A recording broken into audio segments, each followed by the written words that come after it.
Tara tayo mag-init muna ng tubig. Habang tayo nag-iintay uminit ang tubig, makikipagkulitan muna tayo sa ating batang maliit.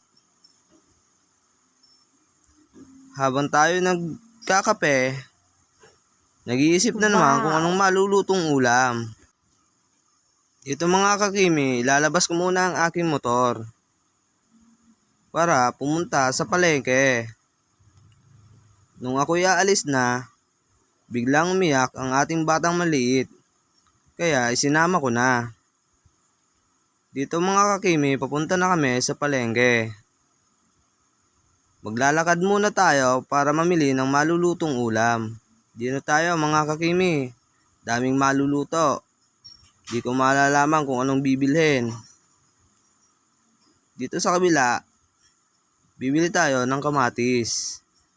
Dito na ako mga kakimi, ang init. Pauwi na kami rito. Tingnan nyo, ang anak ko mga kakimi. Di malaman ang mukha sa sobrang init. Dito mga kakimi, tayo magpiprito muna nung binili nating isda sa palengke. Ito mga kakimi, lalagyan muna natin ng kunting asin. Kunting halo-halo lang.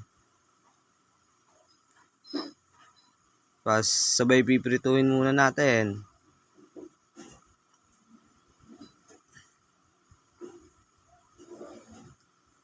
Habang tayo naghihintay maprito yung isda, piprepare muna natin yung binili nating kamatis.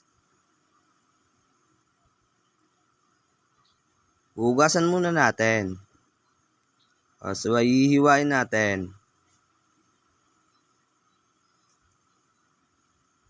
Tingnan nyo mga kakimi, sobrang seryoso. Akala mo naman talaga magaling magluto.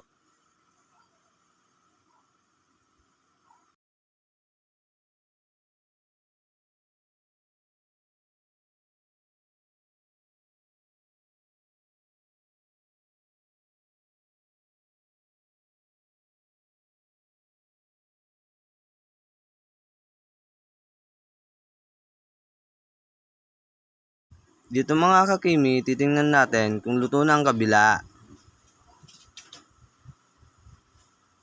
Dito mga kakimi, pagpapatuloy natin ang pag-iiwan ng kamatis.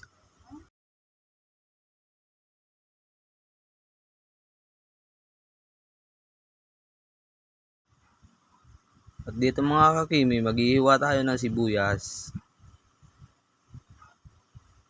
Lalakasan natin ng konti ng apoy. Lagyan na natin ng mantika. Painitin muna natin ng mantika mga kakimi.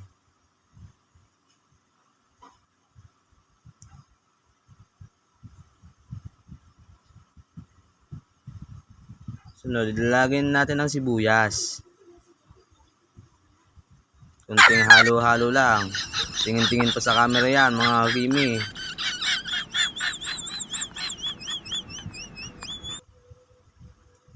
Tapos, susunod natin yung kamatis na hiniwa natin. Kunting halo lang mga kakimi. Lalagyan natin yung prinito nating isda.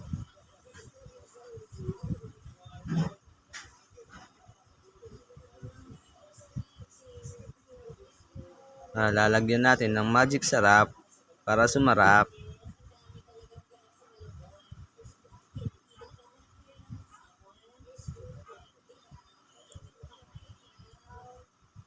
Halo-halo lang mga kakimi. Tayin natin lumambot yung kamatis.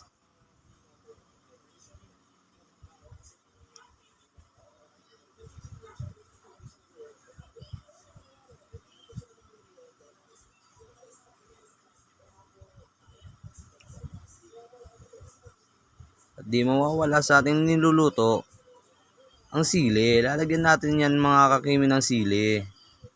Iwain natin yung sili mga kakimi. Hiwa.